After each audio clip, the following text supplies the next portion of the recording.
बेनी प्रसाद वर्मा और समाजवादी पार्टी के बीच जुबानी जंग थमने का नाम नहीं ले रही है। विवाद की आग को अब हवा दी है राजू श्रीवास्तव और शिवपाल यादव ने।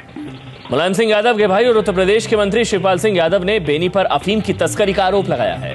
तो कानपुर से समाजवादी पार्टी के उम्मीदवार और हास्य कलाकार राजू श्रीवास्तव ने बेनी को गंजेड़ी और भंगेड़ी कह दिया।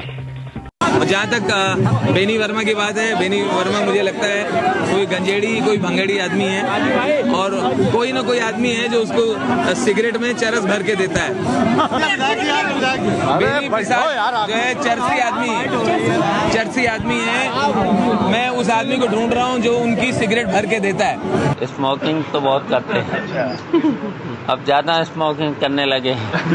वो सिगरेट है, सिगरेट में कुछ मिला लेते हैं। और आपने पढ़ ही लिया है कि तस्करी भी कर लेते हैं अफीम की। अच्छा, अफीम की तस्करी हैं, और वही उसमें से जो चरस निकलता है वो मिला लेते हैं सिगरेट में। अच्छा, मिलाने दोनों काम करने लगे हैं तो दिमाग तो खराब हो ही जाएगा। पंजाब के जालंधर में बदमाशों के साथ हुई मुठभेड़ में ड्यूटी के दौरान एक एएसआई की मौत हो गई। कपूरथला पुलिस ने हत्या का मामला दर्ज कर जांच शुरू कर दी है। बदमाशों के साथ मुठभेड़ में मारे गए एएसआई गुरदेव सिंह जालंधर लुधियाना रोड पर फगवाड़ा में तैनात थे और रात को चेकिंग कर रहे थे। कुछ संदिग्ध लोगों को देखकर जब गुरदेव सिंह ने उन्हें रोका तो वो पुलिस को देखकर भागने लगे। पीछा करने पर संदिग्धों ने पुलिस पर गोलियां चलानी शुरू कर दी।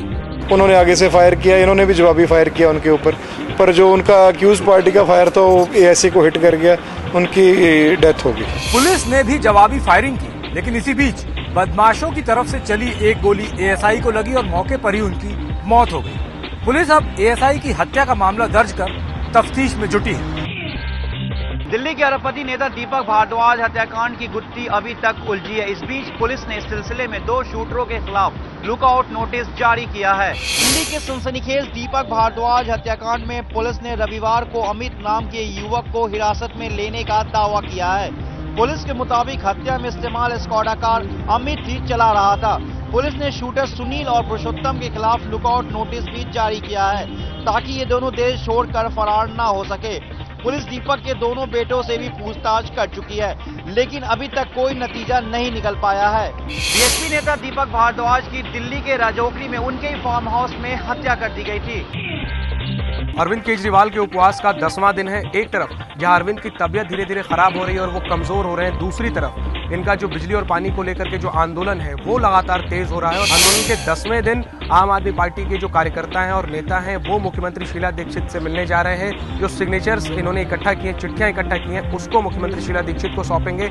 इस वक्त यहाँ पर जो है उन्हीं चिट्ठियों की पैकिंग चल रही है। देखिए, करीब 7 लाख लोगों ने ये चिट्ठियां लिखी हैं शीला दीक्षित के नाम, और शीला दीक्षित जी के निवास पे हम उनको देंगे। और इन चिट्ठियों में यही लिखा हुआ है कि आपके भ्रष्टाचार की वजह से बिजली के दाम बढ़े हैं और इसलिए हम बिजली और पानी के बिल अब नहीं चुकाएंगे। सीधा संकेत है कि अब लड़ाई और तेज होगी और अब जो है कि कहीं ना कहीं सीधी लड़ाई के मूड में आम आदमी पार्टी के कार्यकर्ता हैं। ट्रेनों में सफर करने के लिए अब आपको अपनी जेब और ढीली करनी होगी। रिजर्वेशन और तत्काल टिकटों के साथ सुपरफास्ट ट्रेनों के टिकटों पर चार्ज में हुई बढ़ोतरी आज से लागू हो गई है। एसी कोच में सफर करने के लिए 15 से 25 रुपए ज्यादा चुकाने होंगे। स्लीपर और सेकंड क्लास में सफर करने का बढ़ा सुपरफास्ट शुल्क 10 रुपए भी लागू हो गया है। रिजर्वेशन और तत्काल टिकटों पर लगने वाला चार्ज भी बढ़ गया है। तत्काल शुल्क सेकंड क्लास के लिए अब मूल किराया का 10% और सभी अन्य एसी क्लास के लिए 30% तक ज्यादा देना होगा। नई दरों के मुताबिक रिजर्व सेकंड सिटिंग क्लास का तत्काल टिकट 10 रुपए से लेकर 15 रुपए महंगा हो गया है। स्लीपर क्लास में यह बढ़ोतरी 90 से 175 रुपए की गई है। सभी एसी और एग्जीक्यूटिव क्लास भी महंगे हो गए हैं। अगर आप टिकट कैंसिल करा रहे हैं तो इसके लिए भी आज से आपको ज्यादा पैसे चुकाने होंगे। फ्यूल एडजस्टमेंट कंपोनेंट 5.7% के रूप में लागू हो गया है। ट्रेनों का माल भाड़ा भी बढ़ गया है, जिसके बाद आप तक पहुंचने वाली जरूरत की चीजें और महंगी हो जाएंगी। दिल्ली से नोएडा को जोड़ने वाले डीएनडी फ्लाईवे पर सफर करना अब आपके लिए और महंगा हो गया है, क्योंकि 1 अप्रैल से डीएनडी ने अपने नए रेट लिस्ट को लागू कर दिया है, जिसके मुताबिक अब दोपहिया वाहन के लिए अब आपको यहाँ पर 11 रुपए के बजाय 12 रुपए चुकाने पड़ेंगे, यानी कि 1 रुपए ज्यादा। जबकि कार, जीप और दूसरे 4 पहिया वाहनों के लिए यानी 4 व्हीलर के लिए अब पहले के 22 रुपए के बजाय 25 रुपए चुकाने पड़ेंगे, यानी कि 3 रुपए ज्यादा। आम लोग जो जितने भी दिल्ली और नोएडा में काम करने वाले लोग हैं, इस टोल का हमेशा इस्तेमाल करते हैं क्योंकि इससे काफी समय की बचत होती है। लेकिन अब बाइक सवारों को 1 रुपए ज्यादा, जबकि कार, जीप वालों को 3 रुपए ज्यादा अब इस टोल से गुजरने के लिए चुकाने पड़ेंगे। पंजाब के फतेहगढ़ साहिब ड्रग्स केस में ओलंपिक पदक विजेता बॉक्सर विजेंदर सिंह की मुश्किलें बढ़ती नजर आ रही हैं। पुलिस की जांच में पता चला है कि विजेंदर ने 12 बार ड्रग्स ली। पंजाब पुलिस की जांच में पता चला कि विजेंदर सिंह और राम सिंह ने अनूप सिंह कहलो और रॉकी से अपने इस्तेमाल के लिए दिसंबर 2012 से फरवरी 2013 तक ड्रग्स खरीदी थी।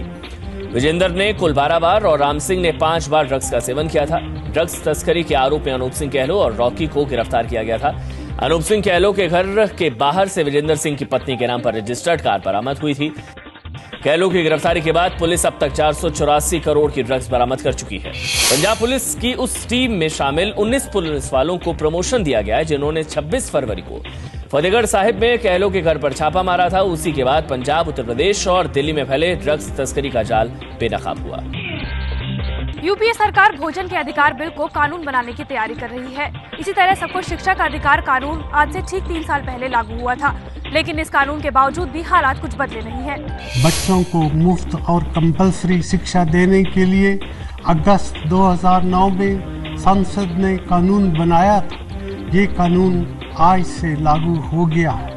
एबीपी न्यूज की पड़ताल में पता चला है कि जिस मकसद से शिक्षा का अधिकार कानून बनाया गया था, क्या वो मकसद 3 साल बाद भी पूरा हो पाया है। शिक्षा का अधिकार कानून लागू करते समय दावा किया गया था कि 6 से 14 साल के सभी बच्चे स्कूल जाएंगे, पर 3 साल बीत जाने के बाद भी करीब 3.5% बच्चे स्कूल नहीं जा रहे हैं। 2010 में करीब 1 करोड़ बच्चे स्कूल नहीं जा पा रहे थे। उस हिसाब से अभी भी 3.5% बच्चे स्कूलों से दूर हैं। इसी तरह प्राइवेट स्कूलों में गरीब बच्चों के लिए 25% सीट का प्रावधान था, लेकिन एबीपी न्यूज की पड़ताल में सामने आया है कि उत्तर प्रदेश, बिहार, आंध्र प्रदेश और हिमाचल प्रदेश के निजी स्कूलों में गरीब बच्चों को शिक्षा का अधिकार नहीं मिला। महाराष्ट्र में सूखे को लेकर शुरू हुई राजनीति का असर अब आईपीएल के मैचों पर भी पड़ता नजर आ रहा है। शिवसेना और बीजेपी ने महाराष्ट्र में होने वाले आईपीएल मैचों पर सवाल उठाए हैं। महाराष्ट्र के कई इलाके सूखे की भयंकर चपेट में हैं।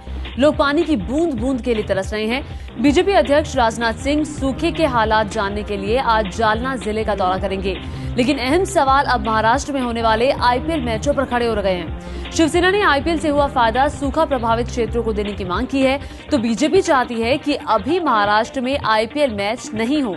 आईपीएल से जो भी आपको फायदा होगा उसमें से ज्यादा फायदा आप मराठवाड़ा, विदर्भ और पश्चिम महाराष्ट्र के सूखाग्रस्त लोगों के लिए भेज दीजिए। मेरी मांग रहेगी कि आप आईपीएल पोस्टपोन करो, बारिश के बाद आईपीएल करो। आईपीएल के मुकाबले 3 अप्रैल से शुरू होने वाले हैं। मशहूर गायिका आशा भोसले को मिला हृदयनाथ मंगेशकर पुरस्कार। मुंबई के एक संगीत समारोह में उन्हें उनकी बड़ी बहन और स्वर कोकिला के नाम से मशहूर लता मंगेशकर ने सम्मानित किया।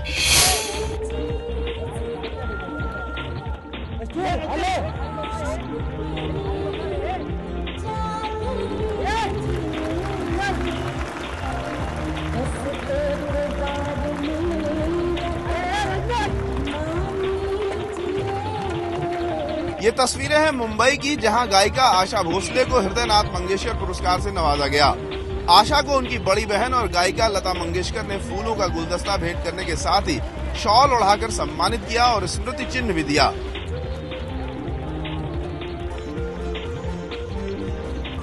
इस खास मौके पर पूरा मंगेशकर परिवार मौजूद था।